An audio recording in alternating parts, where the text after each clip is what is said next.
கருப்பா கருப்பழகா ஆன முக பேரழகா சுருப்பா சுறுசுறுப்பா நல்ல வழி காட்டிடப்பா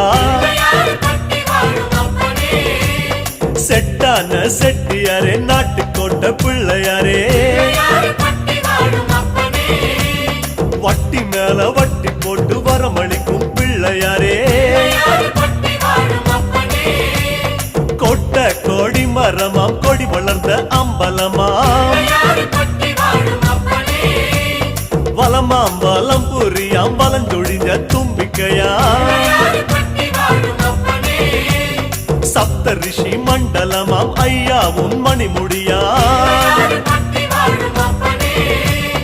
ஐயாவும் தும்பிக்கதான்